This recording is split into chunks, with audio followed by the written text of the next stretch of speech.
Hey friends, Kris Krohn here, and today we're talking about real estate for beginners.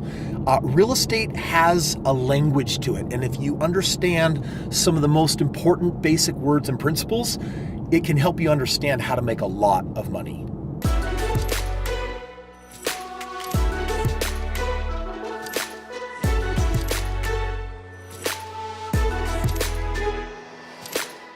So you want to make a lot of money in real estate, and you got to learn some of the basic language. So what I'm going to do today is I'm going to take this daunting vocabulary and I'm going to help you understand some of the basics of it that will help you really get into the whole game of real estate.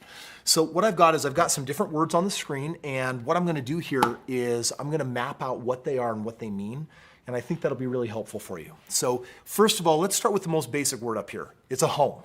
Now, I want to be really clear that in real estate, we've got different names for this. When we're buying a piece of real estate, you have a lot of different types. One of them is called a single family home, SFH.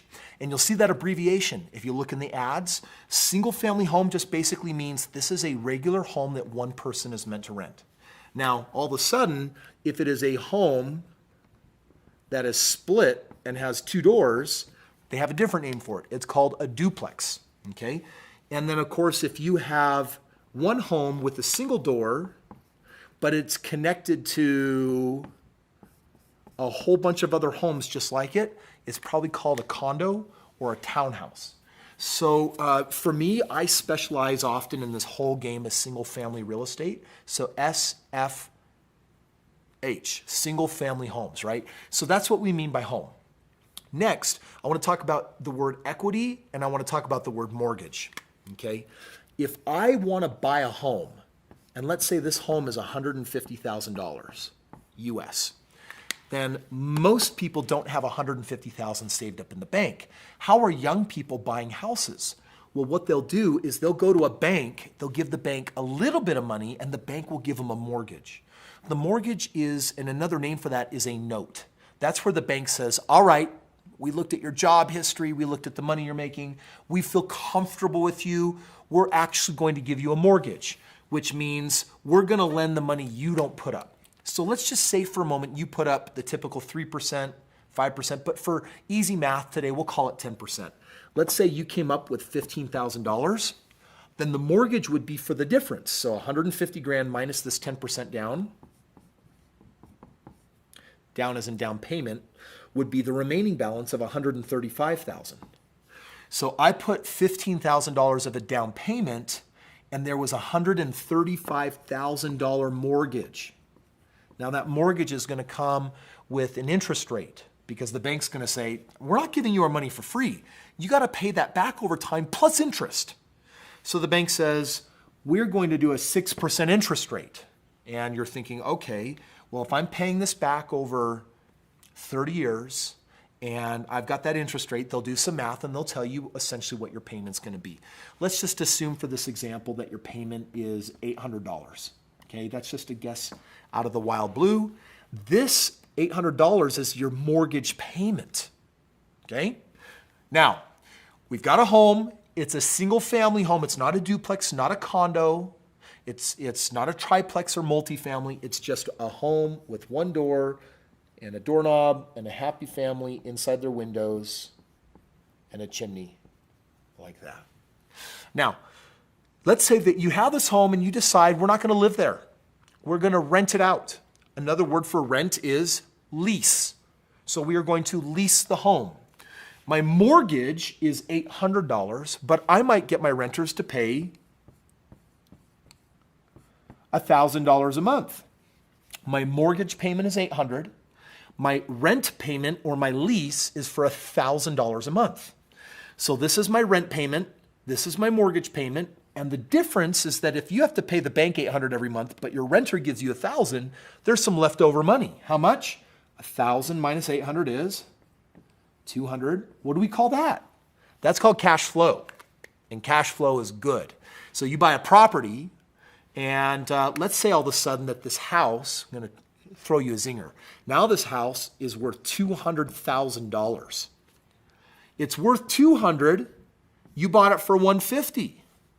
You put $15,000 down, you got a mortgage for $135,000, but it's worth $200,000.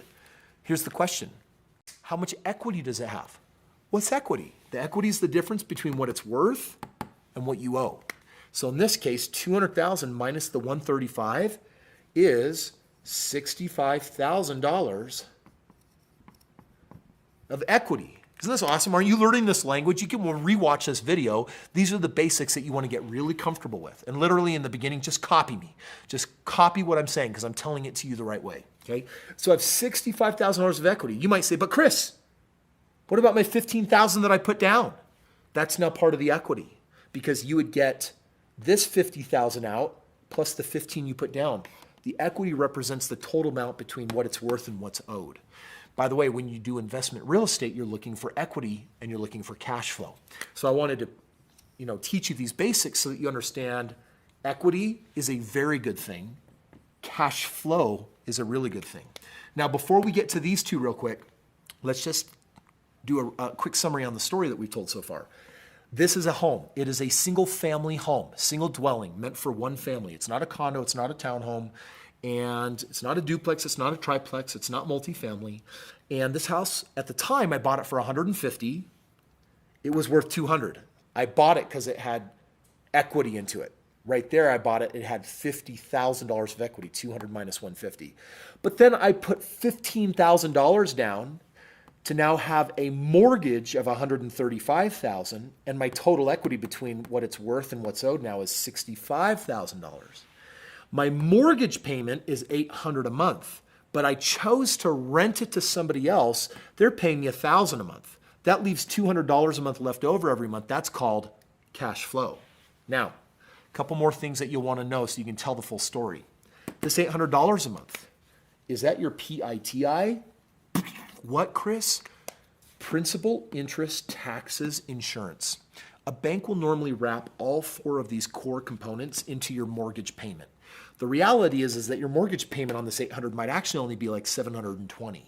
The other $80 might include principal, interest, and then taxes and insurance.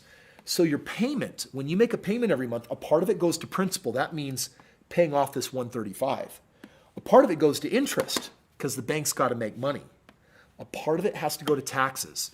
They'll actually say, hey, we need to make sure you pay your taxes because if you don't, then the county will put a lien on this property and that will encumber the property. Encumber means they're going to weigh it down and the bank says that's a threat to us because we only want our loan to be the loan on it. So every month we're going to take 1/12 of your taxes every month, and after a whole year we will have collected a year's worth of taxes and we'll have it automatically paid off so that you don't get behind on paying your taxes. And then insurance. The bank says, dude, the house could burn down. You guys could be crazy, irresponsible, or freak of nature, act of God. Something wild happens if there's a flood, an earthquake. And if that house gets hurt, we need to know that our money's not just lost. So we're going to have it insured. Banks will not give you a loan without insurance. So PITI stands for principal and interest. That's the core payment for paying this off over time, plus the interest. TI is taxes and insurance to make sure that the property doesn't get encumbered with unnecessary debts added on that could threaten their mortgage position. And insurance just means that it's covered. Now, we've just spent this video training you on all the basic language of real estate. Here's the last one. Buy low, sell high. What does that mean? I don't want to take it for granted. You need to know it. Buy low, sell high is encapsulated in this very basic idea that it was worth more and I paid less. And if I paid less and then sold it for more, I would what? I'd make money. But the question is, how much of a margin? New word, margin. What is the difference between this and that? For example, $200,000 represents my value. $150,000 represents what I paid. I did put some money down, but leaving that out of it, there's $50,000 of profit to make. When you go to sell it, if you were wrong on your margin here and you could only sell it for $160,000, then you're like, well, Kris, there's still at least a $10,000 difference between $160,000 and $150,000. And then I would say, what about realtor fees that are 6%? 6% of $160,000 is almost $10,000. So that's now wiped out because there's costs when you sell this stuff too. So you think about all these things. So when you buy low, it's like, I got to buy low enough to create a tangible benefit when I sell high. I got to buy low enough so there is a significant difference so that after all my costs, I still make enough money that says this was worthwhile for me. Friends, this is the story of real estate investing. That's what home, mortgage, equity, lease, rent, principal, interest, taxes, insurance, and buy low, sell high all mean. And if you get this languaging down, you're going to have a 6-month head start on me that just was confused after my first 6 months of working with my mentors. Let's just give you the unfair advantage and get you rocking it out now. Watch this again, practice it, learn it. Hey friends, thank you so much for watching this video. I hope this information was very, very useful for you, helpful for you in learning the basic language of this incredible world of real estate. Listen, it's foreign stuff, but if you learn it, you can do extraordinary things, and it doesn't get a whole lot more complicated than this. There are more advanced terminology, but right here we've covered all the basics. I hope you enjoyed this video. Like it if you did. Please share it with anyone else that's trying to get in the game of real estate. And for you, make sure you're a subscriber. We got a lot more to teach you. We got a lot more to share. And as always, check out my website. Description's in the link below. I love giving people shortcuts to creating a lot of money right now.